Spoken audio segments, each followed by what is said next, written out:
Hey, look at that. Hey, we're live. Calling Chris We're live. Anderson. Where are you? I am in Lyon, in France, and calling Rick Byer in, where are you? I'm in Hey, London. you're in London. Yes, You have a so great view of the bridge there. of the very well lit up Tower Bridge there, which you'll notice it's very quiet. Nothing's going on there. How's your tour going? You're doing the Southern France Operation Dragoon tour? Yeah, it's going really well. Everybody seems happy. The festivities have been great. I'm happy that most of the anniversary stuff that I'm dealing with is over now, and we're going to be heading up into the Vosges soon. So yeah, it's going well. Fantastic. Well, I'm headed. And you?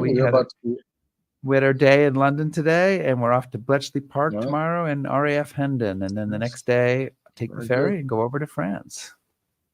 Yeah. Very good. Hey, welcome everybody to History Happy Hour. Thanks to Stephen Ambrose Historical Tours for helping to bring you this show and for sending Chris and I on the road, okay, and paying our way.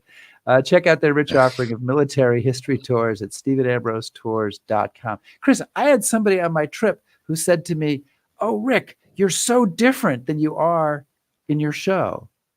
And I said, well, what do you mean? He said, well, in your show, you're so serious and history-like. And I thought you were going to be, he's a tour manager person. I thought you were going to be kind of, he said, I was very relieved to find out that you had a sense of humor. So apparently I'm not demonstrating my sense of humor on this show. I was very upset about this. Yeah, well, I'm seriously unhappy. Sure. Yeah. I had somebody stop and go, "Oh my God, you're a lot taller than you look on." I know. We're sitting down, but we're both tall. If you just tilted your camera down more, you would look taller. So anyway, oh my God, you're so tall. Hey everybody, whether you're watching live, watching on replay, or listening on the HHH podcast, we're glad you are here today. Today, we're going to talk about Chicago Tribune reporter Sigrid Schultz in Berlin of the 1930s. But first, we want to take a moment to thank our Patreon supporters, especially our top shelf supporters. And we have a new one on the list today. Stephane Parker. I think it's Stephane Parker. Welcome. Or if it's Stephanie and we've missed an E, then that's bad on me. But the email said Stephane. It would be tradition to misspell the name. It would be traditional. In fact, I just got a text from Matt Brogy, and we've spelled his name again correctly for I don't know how many shows in a row now. Anyway, you can join us as a top shelf or any level of Patreon supporter at patreon.com/History Happy Hour. Chris, who we've got out there? Do we have anybody watching? We do. There used to be a lot of people. Yeah. Quite a few. Yeah, we have Lizzie Borden from London, so right near you. Hi, Lizzie. And Tina Sands from Minnesota, and Jenny Wojcik from Texas, Ted Moon from Virginia, Jane Boyle from St. Louis, and Neil from Nashville. So, yeah. Katie from Tampa, who was in London in May. So all sorts of people, and welcome, guys. And, okay, so we have an audience. We probably ought to start the show while some of them are still here before they decide that this is too boring. So yeah, give me the cue.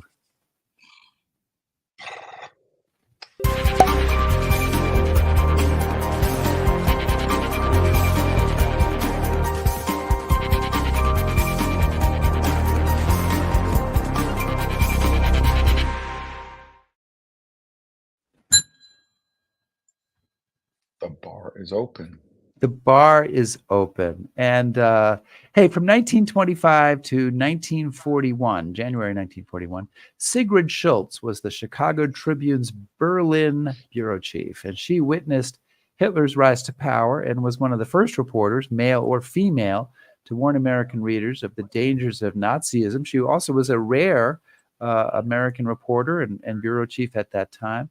William Shirer said, no other American correspondent in Berlin knew so much of what was going on behind the scenes as Sigrid Schultz.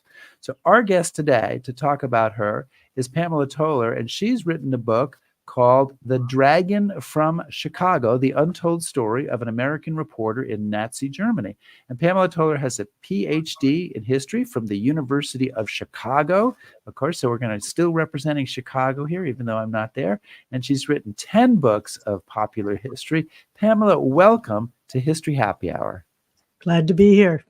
So happy. Did you bring a cocktail by any chance? I did. I decided to bring what in 1930s Berlin at the Hotel Adlon would have been called a Schultz. Sigrid Schultz was a small woman, and she knew she couldn't match hard drinking male foreign correspondents drink by drink. So she made a deal with the bartender at the Adlon that if she ordered a Schultz, she got basically an orange juice mocktail. If anybody else ordered a Schultz, they got a really strong screwdriver. So today I opted for the mocktail version because it's only 3 p.m. here. But yeah. Okay, well, fair enough. Pamela, I guess the first thing that I really want to know is what prompted you? You've written books on a bunch of different topics. What prompted you to write about Sigrid Schultz? You know, I stumbled across her story. It actually showed up in my inbox one day in a little Chicago Tribune newsfeed. A architectural scavenger had found a bunch of glass plate photographic negatives in the attic of an old house in Chicago. They were of a woman, small child, a very large dog. And when he went to find out about it, it turned out that the little girl's name was Sigrid Schultz. And, you know, the woman was her mother. The pictures were taken by her father, who was a portrait painter who had immigrated from Norway. And then I hit the punchline, which was Sigrid Schultz grew up to be a groundbreaking foreign correspondent and the Tribune bureau chief during the Nazis. And just the closer I looked, it didn't take very long to find out that her story just was so rich. I mean, she didn't just stand up to the Nazis. She stood up to pro-Nazi sympathizers at home. She didn't just, you know, she broke against glass ceilings, though that is not a term she would have used, and she would have objected to the idea that there were any paths in her way. And she actively fought against fake news, which was a term she used. And, you know, I was hooked. I was absolutely hooked. Well, we have lost Chris, and he's in France, and French Wi-Fi is often iffy. I'm sure he will rejoin us shortly. So I'll just keep going in his absence. We could just sit here and wait for his question, but it won't come. So I think we should keep going. Sigrid Schultz is from Chicago, where I live, where you live. But she is sort of a multi-ethnic, multilingual character. Can you give us a sketch to kind of get started of her family background? Yeah, her father was Norwegian, and he was a portrait painter who studied in Europe. Her mother was a German national, though her mother's family was multi-ethnic, European from many different ways. Sigrid often would describe her mother as cosmopolitan. And you know, Sigrid was born in Chicago, but her parents were absolutely determined that she would be multilingual, as they were. So the house rule was that she had to respond to an adult in the language they spoke to her in. That ended up being mostly German and French and English. Then when she was 8, her father moved them back to Europe because he got a great commission, portrait commission. They ended up staying there. So she went to school in Germany. She went to school in Paris. She went to Norway in the summers to visit her father's family. So by the time she graduated from high school, she was fluent in English, German, French, and Norwegian. She was competent in Italian, and she could fake her way through a number of other languages. That made her very rare for an American in Europe. I hope I'm not repeating because I had to cut out there. But one of the things that I was really struck by was this, I don't know how to say this, but how patriotic she was, right? I mean, throughout the book, you know, even though she's lived basically in Europe most of her life, she was pretty adamant that she was an American and she was an American from Chicago. Absolutely. Why do you think that is, or where did that kind of strong sense of identity come from? I think partially it came from just these idyllic memories of her childhood in Chicago. They lived in a neighborhood that's now called Ravenswood, but at the time was Summerdale. It was right on the edge of the city, and the prairie literally backed up to their yard. So she was able to run wild, essentially. And she always thought of that as home. There was always this anger that she wasn't able to go home. They were only supposed to stay for 2 years. Her father just kept getting commission after commission, so they kept saying they were going to go back and not going back. And there was always this sense that it was just bad luck that she was in Europe. But America defined who she was in very basic terms. So she ends up, as an American, she ends up being in Berlin during World War I. So she's looking at World War I from the other end of the telescope than the rest of the country. And I'm wondering what that experience is like for her, and how she's not a reporter at the time. She hasn't gone to journalism school. She's not studying journalism. As far as we know, she's not thinking about journalism. But how does that prepare her, perhaps in a way, for her time as a reporter? They really get trapped in Berlin. Her parents moved there in 1914. She follows them, and they can't leave. First, her father's too ill, and then right before we enter the war, her mother is too ill. So she's the primary breadwinner for the family, and she creates a series of jobs. She would have understood the gig economy. Absolutely. She got teaching jobs, teaching English and French to the young adult children of wealthy German families. And that was over a wide variety of, all wealthy, but some of them were nobility, some of them were Jewish, some of them were manufacturers, a lot of merchants, some bankers. So that already gives her a grounding in German society. And then she gets this amazing job that a Turkish diplomat moved to Berlin. He was the mayor of Baghdad, but he didn't want to be in Baghdad if Germany and its allies lost. So he moves to Berlin. He's a professor of political science, and he wants to take classes at the university in Berlin in law school and international politics, but he doesn't speak any German. So he hires Sigrid to attend the classes in the morning in German and then come to his office in the afternoon and tell him what she learned in French. After a while, she ends up being an interpreter for meetings that are happening in his office.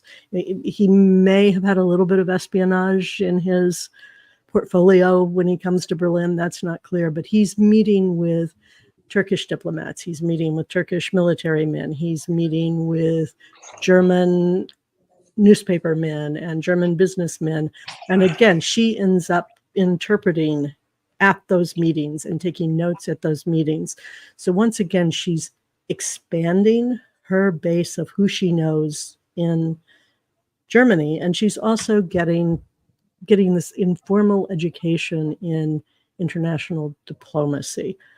So, and that particularly that range of people that she knows ends up being invaluable. She has a really extraordinary network of sources that just no one else can match. She knows, people regularly say she knows everyone, just everyone in Germany. And I mean, that everyone literally includes the baker down the street. It includes important businessmen. It includes what she describes as white-haired old baronesses. Just an enormous range of people. Well, and maybe you could touch on this because it really surprised me, but just how difficult her life is in Germany during the war, even though, obviously she's not at the front. To be a civilian in Germany and eventually an enemy alien is a pretty challenging way to pass your time. It was grim. Until I started working on this book, I had absolutely no sense of how much the German people suffered at the home front. There were serious food shortages. They got worse and worse. There were serious fuel shortages. And then there was extreme cold weather alongside fuel shortages. And, some Germans had family in the countryside who sent goods in. Sigrid and her mother didn't do that. You had to stand in line to get groceries there. I mean, there were literally riots in the streets when potatoes ran out at various merchants, or they called them butter riots. But it was hard, and being American did not make it any easier. In fact, it probably made it harder once they were enemy aliens, because then technically they weren't supposed to leave the neighborhood they lived in, and they had to go to the police office twice a day to get their cards stamped to show they were there. Sigrid ignored that a great deal. She had to leave the neighborhood to do her various jobs, and she got around that by bribing the police chief from her father's stash of pre-war cigars. There's a good preparation for the journalism career as well. But then after the war, there are also there's the rioting in the streets continues. I mean, this was really a kind of a theme as 1918 turns to 1919. There's a lot of political unrest in Germany that is pretty nasty. Yeah, I mean, you get that revolution that is the foundation for the Weimar Republic. There are soldiers and factory workers and sailors who first you get a mutiny, a literal mutiny of the sailors. But then they are marching on to Berlin, and they don't even, Sigrid and her mother don't even realize that's happening at first until they walk out into the street and find people are shouting, their cars running back. That mutiny does not turn horribly violent, though some German officers end up being attacked. But Prince Maximilian, who is the new prime minister of Germany, turns it over to the Social Democrats and says, form a government, it's yours, bye. These are guys who, they're trade unionists. They have been working for a long time to gain more power, to have an orderly transfer of power. They never expected to be in charge. So you've got this brand new republic in a country that doesn't have a history of democracy. So they're making it up as they go along, and they're just continue. So that happens in November of 1919. There are continual riots and attempts to overthrow that government through March of 1920. And they're very violent. I mean, it's incredibly violent. There are times when Sigrid basically decides not to go teach her students because it's too violent to go on the street. So, and I was going to say, and that tendency towards street violence recurs throughout the Weimar Republic. Over and over, you get particularly the left and the right battling it out in the streets, even when they're no longer trying to actually overthrow the government. Yeah, I mean, I got a sense when I was reading the book that it just becomes so frequent that it's just kind of like what happens every day. So it's just like going to get your groceries while there's a gun battle going on. Yeah, I mean, once she's a reporter, at one point the foreign editor tells her, riots in Berlin aren't exactly news. Right. So, you want another one, Chris? Yeah, go ahead. Yeah. Oh, I'm sorry. Yeah, no, I just, do you have a sense, I mean, are there anything that you found in the papers? Is she, I mean, before she becomes a reporter, she's living in the midst of all this. Is she writing to anybody back home? Is she commenting on this? Or is it just sort of, what's going on behind her? I mean, I did not find any letters from her at the time where she was writing to people back home about it. It is what's going on. And she's fascinated by it and she's deeply interested in it. I mean, the closest I come to that is her writing. She will write some summations to send to her father, who is in Frankfurt, not in Berlin. So she does do a little bit of that, but she's not writing, like one of the founding fathers did, long political descriptions. So how does she become a reporter? I mean, I think this is kind of the key moment in her life, and it's sort of like she hasn't trained for it, she hasn't been thinking about it, but what happened? I mean, she goes to a party and ends up becoming a reporter. So tell us the story there. Sure. I mean, and literally she goes to a party. She and the new bureau chief of the Chicago Tribune are both invited to the same party by the older brother of one of her tutoring clients. And he really invites Sigrid as bait. He's a banker, and he and a lot of his business friends really want to meet these American reporters who are starting to come to Berlin after the end of the war. So he sends his little brother, Sigrid's pupil, around to the various hotels, inviting newspaper men to come with the lure that there will be a young American woman there who saw it all, from the war through all the battles that happened after the beginning of the Weimar Republic, and that she'll be able to give them a first-hand account of it in English.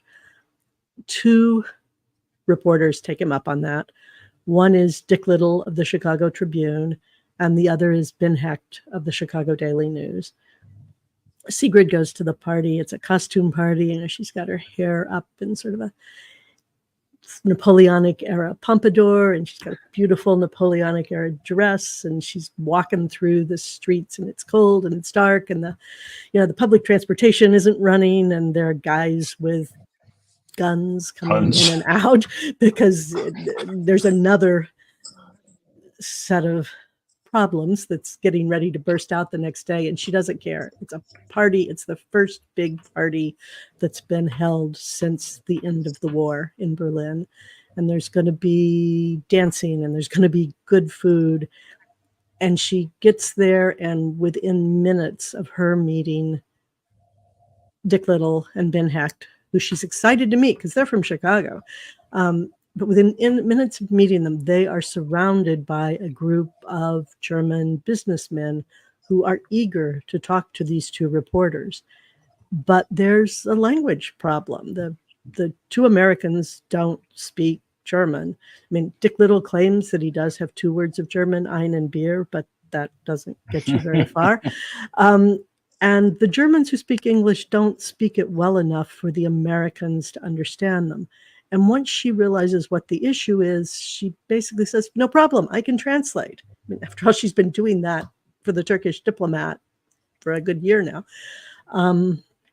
So instead of dancing, she spends the evening in this intense discussion of politics and economics and a growing Red Scare in Berlin and German history, and she's translating between German and French and English almost simultaneously for hours. I mean, literally until the sun comes up. And she loved it. And she makes friends with this small group of Chicagoans. Maybe a week later, Dick Little meets her in the hotel, hands her a German newspaper, and asks her to translate an editorial. And she knows it's a test. She just isn't sure what it's a test for. So she translates it very carefully, and she stops and explains issues that might not be clear to an American if he didn't have the right background. And at the end, he asked her if she would like to try to be a combination translator, cub reporter.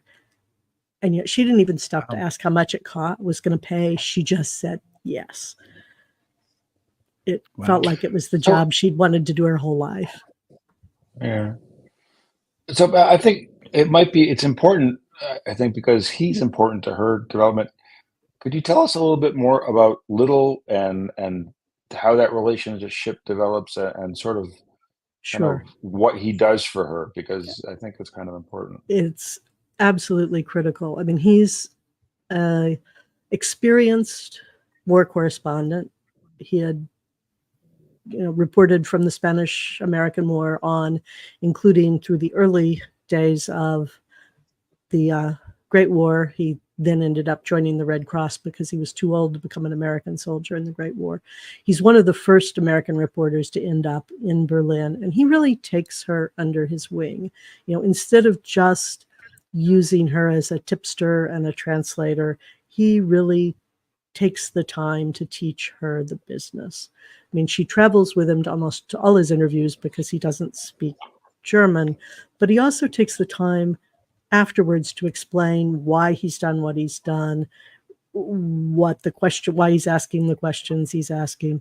One thing he absolutely instills in her is the importance of accuracy, which was not necessarily something that all of his contemporaries felt was an important journalistic value. But as far as he was concerned, if you didn't have verifiable sources, you didn't have a story. And she would hold to that as being important for her entire career. And it's really a very short period of time. She meets him in February of 1919, and he's transferred by the end of the year to the Polish-Russian border. But she always describes him as her father in journalism. She's absolutely clear that his mentoring opened the door for her. So she's working as a Tribune reporter. She gets a few other bureau chiefs. Eventually, she is made bureau chief in 1925. And you've sent this great picture. This is Sigrid and the boys. I don't know if this is people in her bureau or the other reporters. But my question is, first of all, how is it that the Chicago Tribune, run by the very conservative Colonel McCormick, hires a woman to be their bureau chief in Berlin, which even if it's 15 years before World War II, it's still an important capital. And how is she regarded by the largely male reporting group that's all around her?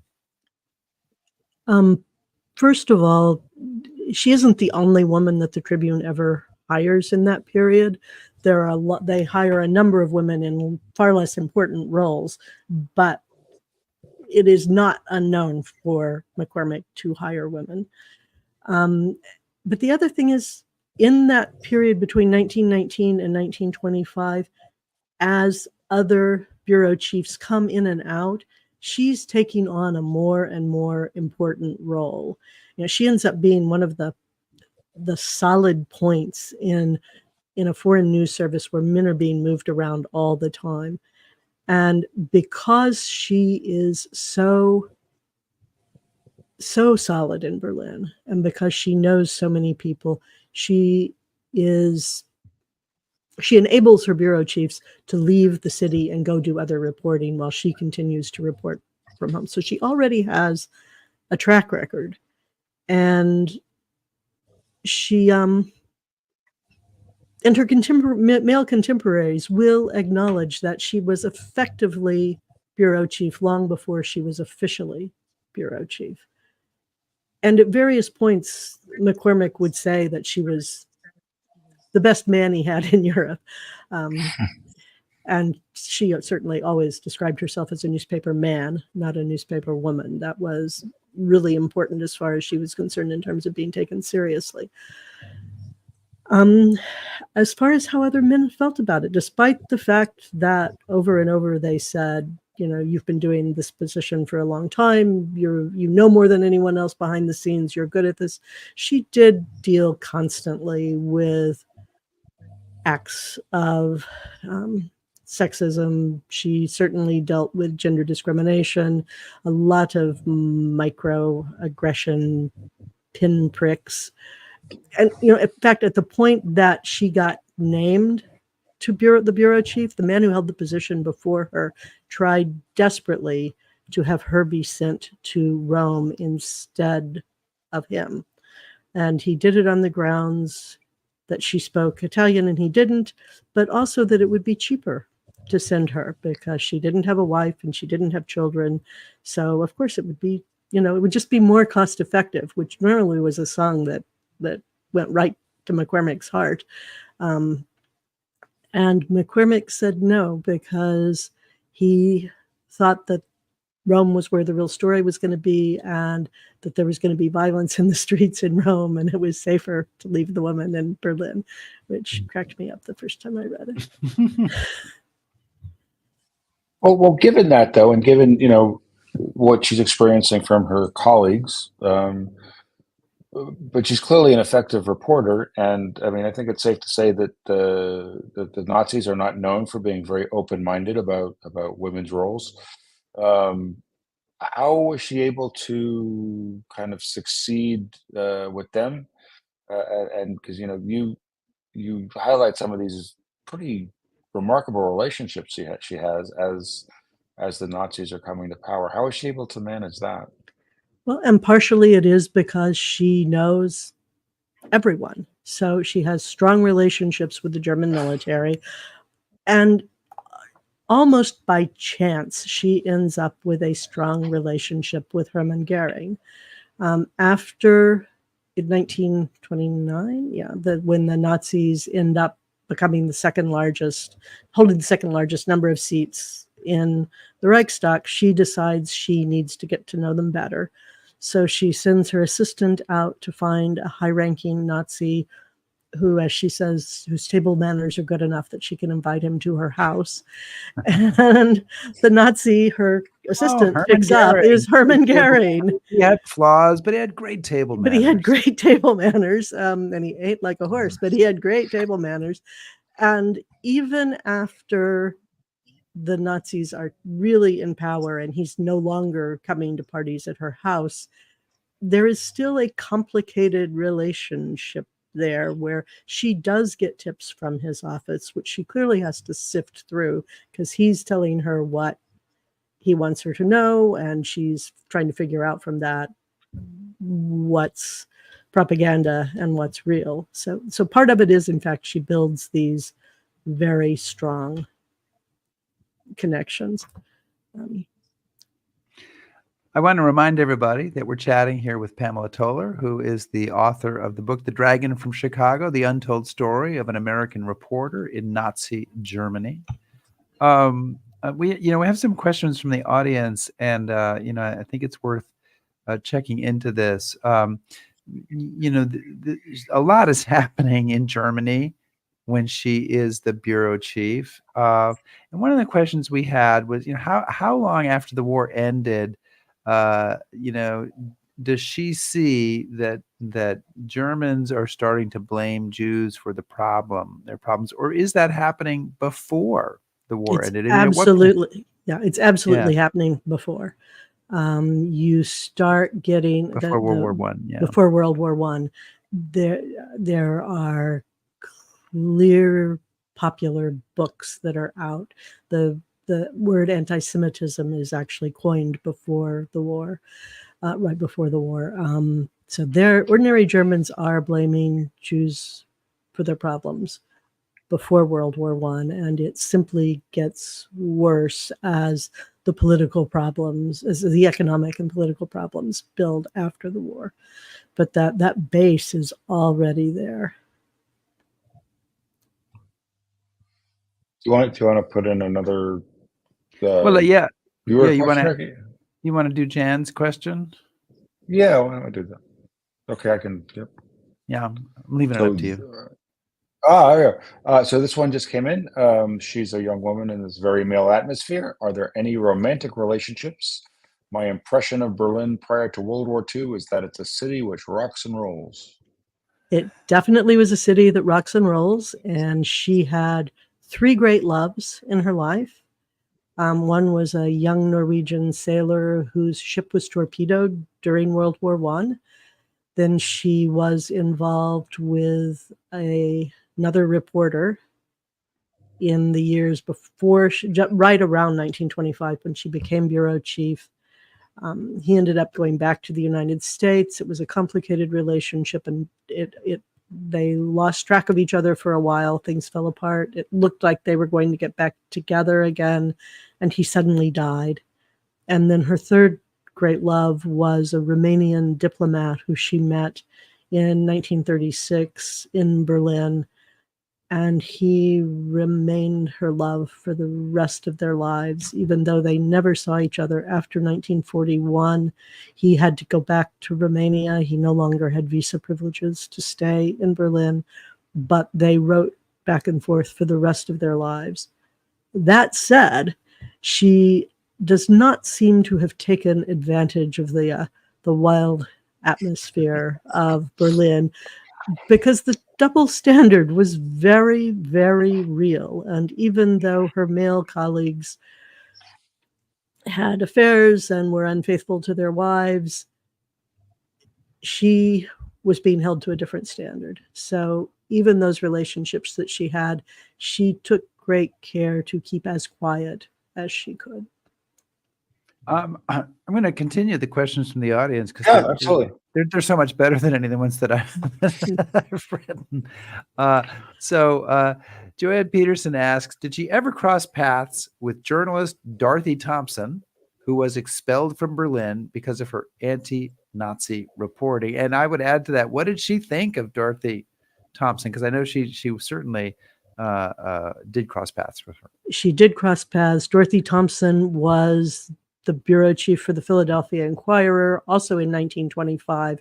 And they were frenemies. I mean, they competed, but they also had each other's backs in this all-male world.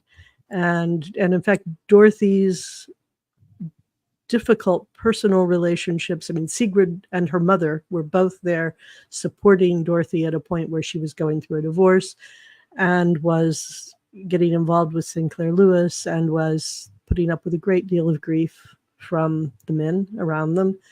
And that experience may in fact have led to her own sense that she was not going to expose her personal life in quite that way.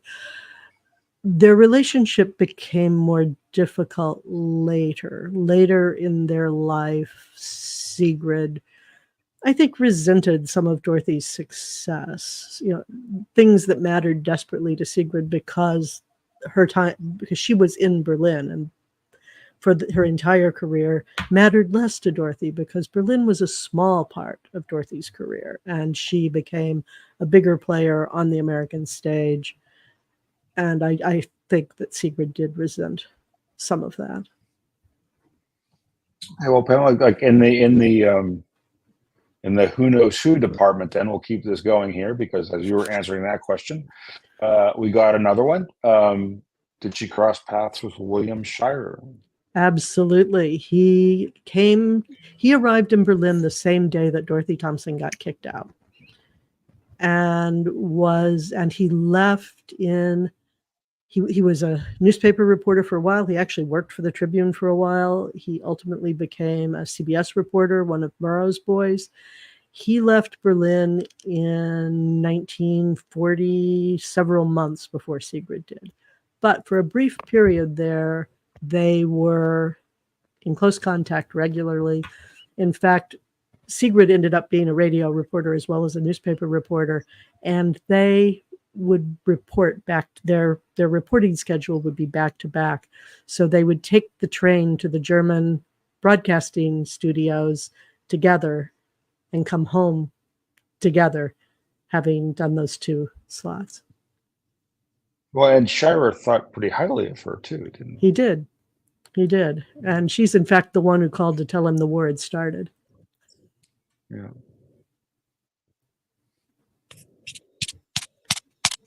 Yeah. Okay. What's a show? Are you guys still there? I am having a whole series of technical problems. William Shirer is, we talked about William Shirer. She's working for Robert McCormick. And we talked a little bit about him. He is a veteran of the 1st Division in World War I, which is why the 1st Division Museum is in Cantini, outside of Chicago. He's very conservative. He's isolationist. He's Roosevelt hating. I'm not getting the impression from your book that her political views and her writing about the Nazis and the upcoming threat of Nazism kind of match with McCormick's political point of view. So I'm wondering what kind of relationship he has with this star reporter in Berlin who's kind of painting Hitler as a dangerous future adversary. Well, first, they disagreed on just about everything. And he never censored her stories, but he occasionally buried her stories deeper in the paper when it was something that we might now think should be in the first page, or at least the second page. So that was one way of dealing with it. But yeah, they did not agree, but he did not censor her. And he had all those positions. He was anti an awful lot of things, but he also was pro having a good newspaper that sold a lot of copies. Well, one of the, maybe you could talk about this a bit too. I noticed, as the situation deteriorates, as the Nazis become stronger, and certainly once they come into power, it becomes difficult to report the news. And you talk in some detail about some of the ways that she was able to get the news out without getting herself kicked out, like Thompson and so many other reporters. So what are some of the kind of the techniques she uses to get the story out, but to stay on station?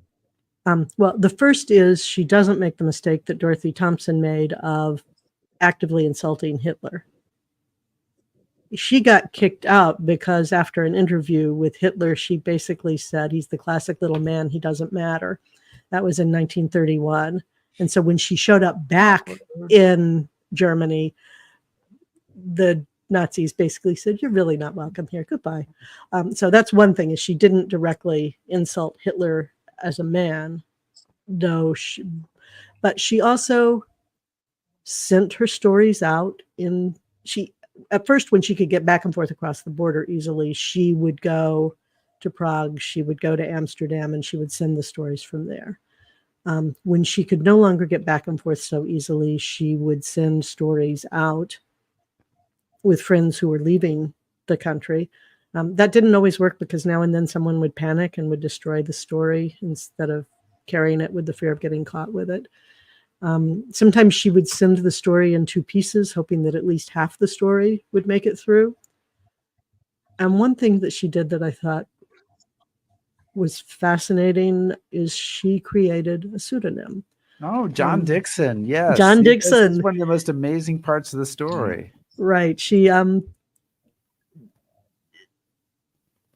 Tribune sends a note to her in Paris saying, we'd like you to write a more extensive story about the Night of the Long Knives, which had happened 2 years previously. And it's when Hitler basically massacred the SS leadership and anyone that he saw as a serious political rival.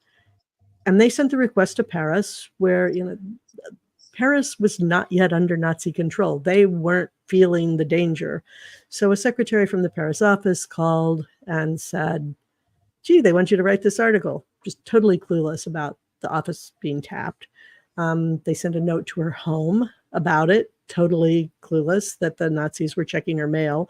In that case, she knew they saw it because they opened the envelope and then put their seal on it that said that they had opened it. But she really wanted to write the story. So she used the Nazis' own snooping against them and sent word to the Chicago office that she had no intention of writing a story like that. There was nothing more to say. There was no new information. She'd already written everything she had to say 2 years previously in the 12 articles that she wrote. And then, having said that, she went to Paris, where she wrote the article, and then she sent that article back to Chicago from Paris and suggested that they run it under another name, because she didn't want them to, as she said, make the tiger any more angry than he already is. And the name she chose was John Dixon, which was a tribute to Dick Little, her father in journalism, which made her Dick's son. And she used that pseudonym for her most dangerous stories for the rest of her time in Berlin, even though she was also still sending out plenty of stories that were making the Nazis mad under her own name. I couldn't believe that the Nazis didn't. I mean, how much effort did she go to disguise that he was fake, and how did the Germans not catch on to this? I mean, you'd think they'd be looking. They're going, we have no, John Dixon here in Berlin. How is he doing this? What's going on? Well, she treated him. She and the Tribune both spent some time on it, and the Tribune always introduced him as someone they'd sent across the border for a quick reporting trip, to get stories that their people who were stationed there couldn't get. And he would appear as a character in the stories, talking about where he had been and what he had done, and his fear that he was maybe endangering some of the local people. And she would do things like, she wrote in her diary, I wonder where that guy John Dixon is getting his material, and that sort. So she would end up referring to him in her diary where her maid would find it, but also in her letters to McCormick.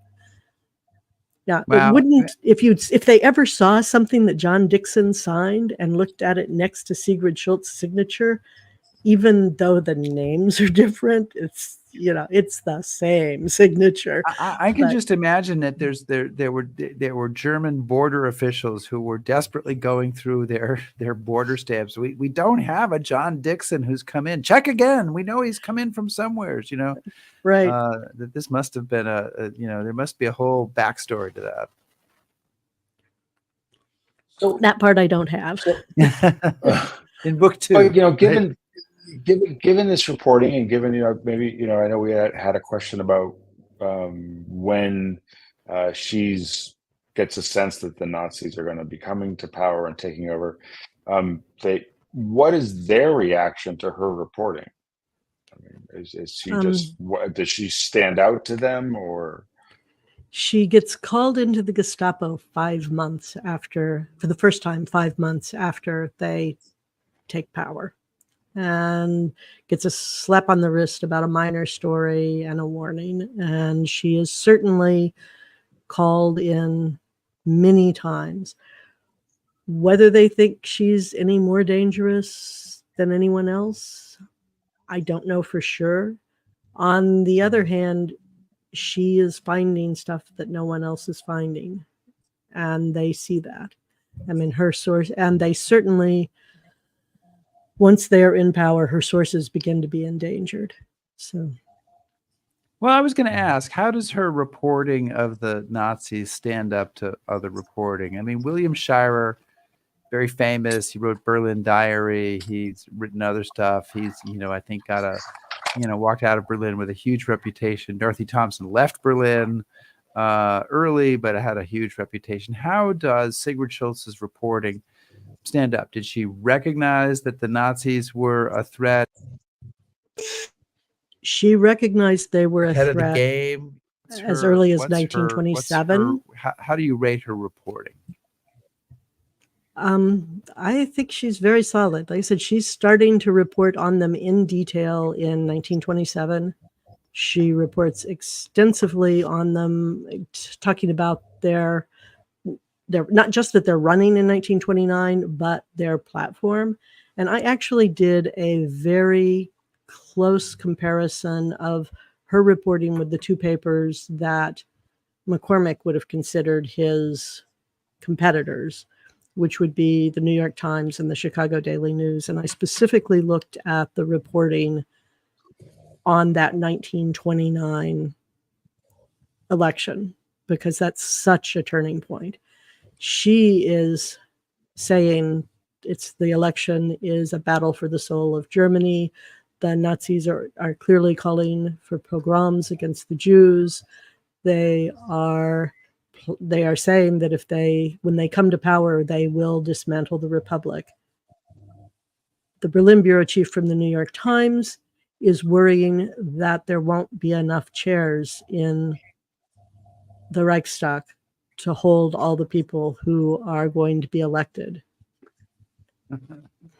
The Daily News does a little bit better. Yeah, the guy who was the bureau chief of the New York Times was really considered by everybody to be not a very good reporter, but to be a very good office manager. So that he kept costs down and he got things in on time. And there was usually a number two person who was a better reporter. And he actually turned out to be a Nazi sympathizer. So that's, she stands out she holds up very well in comparison to that. Okay. And so Pamela, what happens? Obviously, she's there. Kind of, what are her impressions when war comes, and how does she kind of function in that environment? When again, she's another enemy alien in Germany in another war. Well, and she's not an enemy alien because we're not at war yet. Well, right. So, and she's gone by the time we are. She would have been an enemy alien, but she is an American in Germany, and they are, what she can report on is very, very limited. Particularly because the Germans won't let her get to the front. Even when they're taking male reporters on junkets, they don't allow her to go. So she is taking their reports, taking whatever she can gather that's not a Nazi report. In fact, she'll go to the eastern train stations and sit and eavesdrop on German soldiers as they come back and forth from Poland, which turns out to be a much more accurate source of news than what the Germans are putting out for reporters. But she makes it very clear that she is reporting on what's being said in Germany. And the Tribune very carefully runs those articles alongside articles by people in France, by people located in Poland, by people located in London, so that you're seeing different stories literally side by side on the front page of the paper, held together by a single headline. And it's difficult. When the Nazis march into Norway, where she's got family, it's her beloved Norway, and she's only able to put together scraps of material. And she has a long article on the day that they invade that ends with, and I don't have the words exactly right, but effectively she says, or at least this is how it appears to an American in Berlin, seeing what outside reports that I can. It gets harder and harder. She's able to report on what's happening in Berlin. She's able to report on what the Germans are saying and seeing. She's able to report on the increasing difficulty of being a German in Berlin. And even that gets censored by the Germans sometimes. And she tries to report on a popular German toy at Christmas. It's an airplane. And they censor it on the grounds that it might be critical military information that she's giving on the radio. And she's like, you can buy it for $5 in any toy store in Berlin. So she is putting together the best she can, but it gets harder and harder. And her sources are drying up. They're being arrested. In some cases, they're being killed. Well, I was going to ask, we had a question from the audience. How much danger were her sources in, and how much danger did she face at the end of her tenure? And as you answer that, because we're getting near the end of our show and our time is short, maybe you can explain how her tenure as Berlin bureau chief ends, although her career is going to continue on after that. Sure. Her sources were definitely in danger, and she, for a long time, she had stories she wouldn't report because she didn't have enough proof. And now she had stories that she couldn't report because of the danger her sources would be in. One of her sources, the Nazis tried to knock his car off a bridge twice. So it was dangerous for her sources. And they often were coming and throwing rocks at her window at night so that they could tell her things that they didn't want to be seen going into the Tribune office during the day. And she began to feel increasingly in danger as well. And so at the end of 1940, she tells McCormick she needs to come home. And while she's waiting to get the paperwork that she needs to go, because the Germans are making it harder and harder to get out, she takes a loop through Eastern and Central Europe and reports on that trip. And then in early 1941, she gets on a train, not sure if she's going to get stopped or not, and heads towards Switzerland, and then comes out through Portugal. Comes home in 41. And turns out to be very, very sick with war typhus. Yeah. Chris? But then, yeah, I was gonna say, well, Rick, you had touched on this.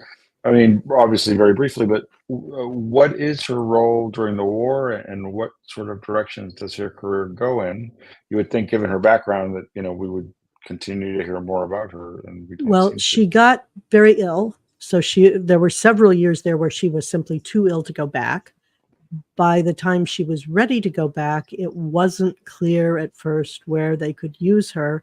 She does go back in early 1945 as a war correspondent, working for both McCall's Magazine and for the Chicago Tribune.